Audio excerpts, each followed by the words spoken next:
Shaved off my beard last week. Instantly regretted it.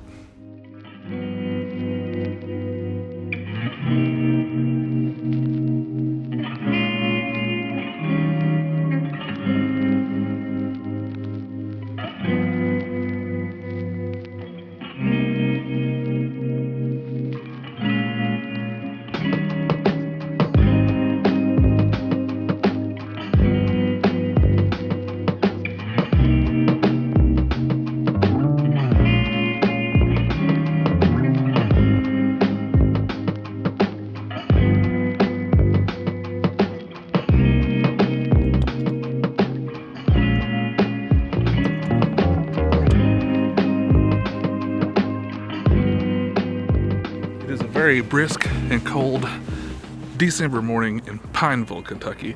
So as you can see out here, there's a very heavy fog down in the valley, and actually there's a little bit of cloud cover over us, and I can see some sunrise color, some nice pinks just over the ridge here.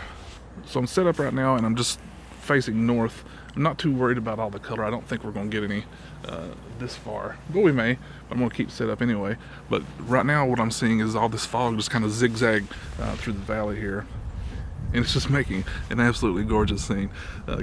Can't ask for a whole lot better than this right now. So this is one of those scenes also that is photographed quite a bit. If you look up Pine Mountain State Park, it's an easy access. I mean, the parking lot's just like, it's right there. So anybody can come here and get this view if they want.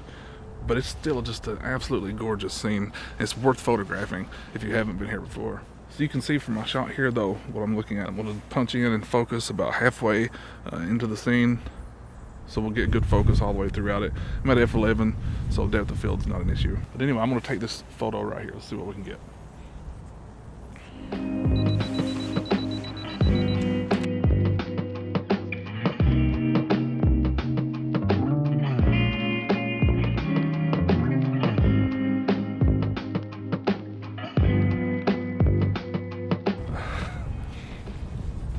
Good. So we actually did get a little bit of that sunrise color in the very top of the frame. So what I'm going to do is I'm going to readjust my composition just a little bit, pull it out to about 45 millimeters in the focal length, and actually adjust my exposure just a little bit as well, because it's lighter now than it was just a few minutes ago when we shot that first one. Now I'm just a little under a second, f11 and ISO 100 in my settings. See what we get.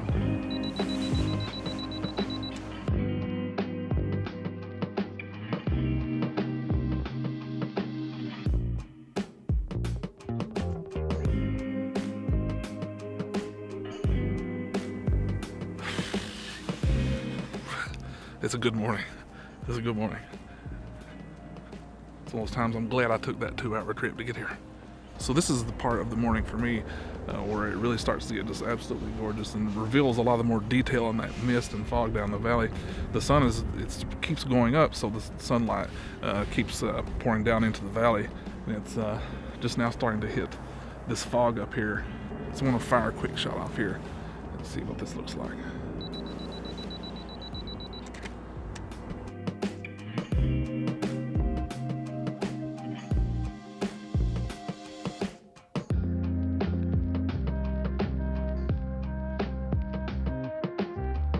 The fog is actually clearing out enough down in the valley that you can actually see parts of Pineville, which is kind of cool.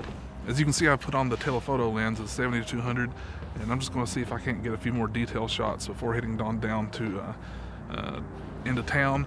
I think I mentioned in my last video that I've had a little bit of an urge to shoot some film lately, of all things. So I've brought a film camera, a few different film stocks. See what we can get down there. But for now, I'm just gonna stick around, see what else I can get up here. Probably be just a few more minutes, and then I'm gonna be done.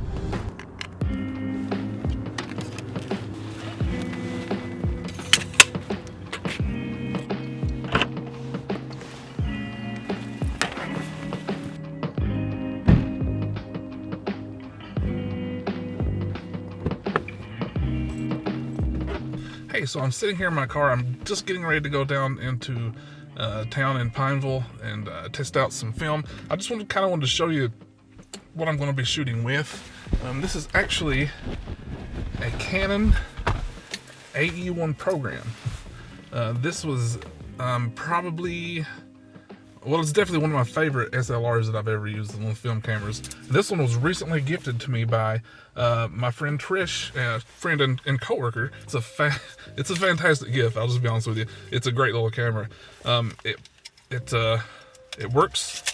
I've not tested it out yet completely, but I've put a battery in it. It fires. It's got that sweet Canon squeak that anybody who's who's owned a Canon camera from the 70s and 80s knows about. That Canon squeak. That's nice.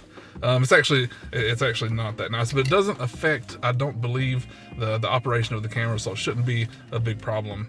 I haven't tested it with film in it just yet, but I have ran it through all of the different shutter speeds, and of course I can't measure it just by listening and watching, but it does change speeds with each one. So I'm going to assume that it is pretty accurate. So just going down here into Pineville and making a few shots shouldn't be an issue.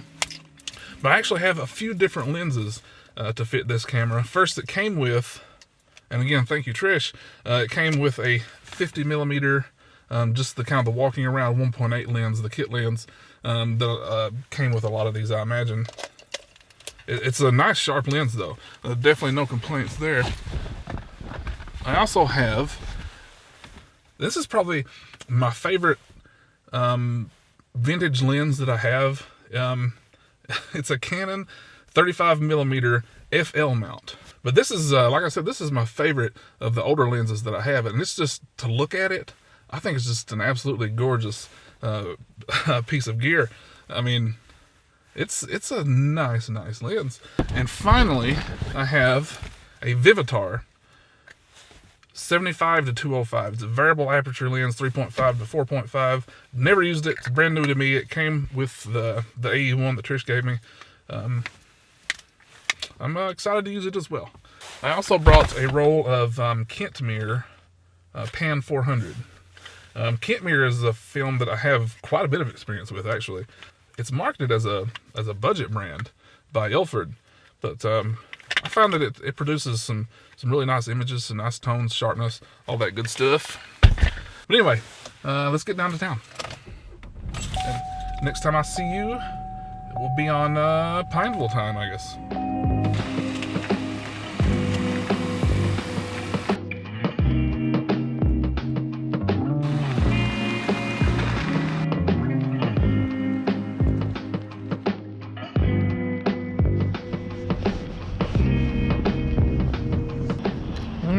Here we are, walking around in Pineville. It's about 10 o'clock in the morning. Got plenty of light now. This is actually all under fog about 2 hours ago, which is what we saw in the video earlier. Really nice little town, little downtown area though. So let's see what we can get.